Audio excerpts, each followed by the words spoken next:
Hi, this is Vikas here, investment advisor and founder of Jagrav.com. Today I'm going to talk about some investment musings which has served me well in my investment journey over the years.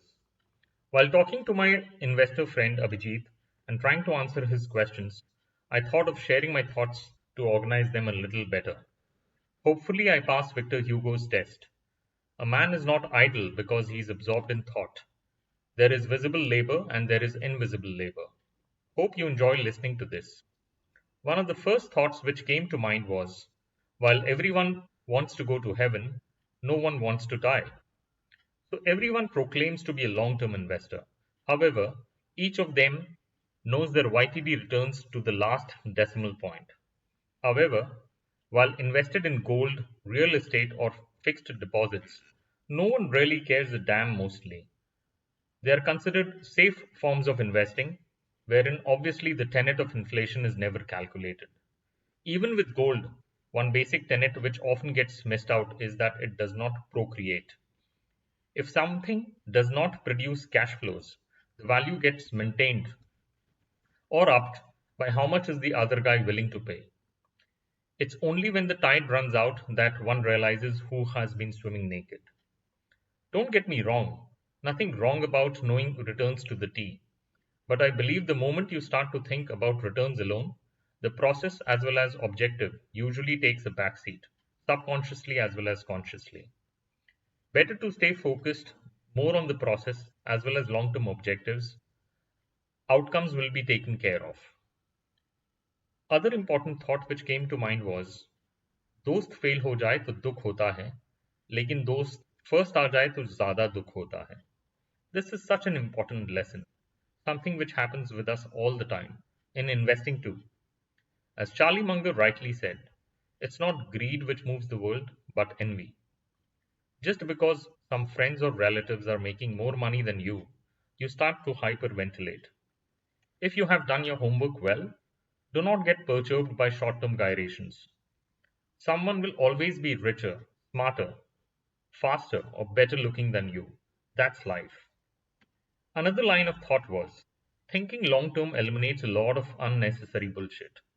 The following from Jeff Bezos sums up the power of thinking long term in such a meaningful way.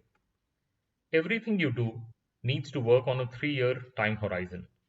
Then you're competing against a lot of people. However, if you're willing to invest on a 7-year time horizon, you're now competing against a fraction of those people because very few companies are willing to do that. Just by lengthening the time horizon, you can engage in endeavors that you could never achieve otherwise. At Amazon, we like things to work in 5. While investing, think long term. It eliminates a lot of unnecessary noise, anxiety, stress, apart from brokerage costs. Yeah. However, the flip side is that you may not be able to brag about your investing oops. Trading swings in a party though. Another line of thought was market is a function of buying and selling. For every buyer, there is a seller and vice versa. It's the oscillation between greed and fear that drives the prices after fall. Frankly, apart from your homework, gut, hunch, and a fair bit of luck, outcomes are beyond your control. So if someone is selling or buying, why worry? You may be in an envious position after all, but they need to continuously churn either to feel good and remain busy, no matter how unproductive it may be. Last but not the least, if you're investing in stocks and thinking about building partnerships with promoters, you need not think about daily quoted prices beyond a point. The only solace is that, because of Mr. Market's mood swings, you are in a better off position to shake hands with phenomenal businesses at appropriate prices. The more depressed Mr. Market's moods are, better are your chances to partner with great businesses at advantageous prices. The inherent values would be way higher. You have the advantage to leverage on, which often gets missed. Hope you enjoyed listening to this. For more interesting topics, you may check out my website jagrav.com. If you have to reach out to me, you may email me at vikas@jagrav.com. Thank you.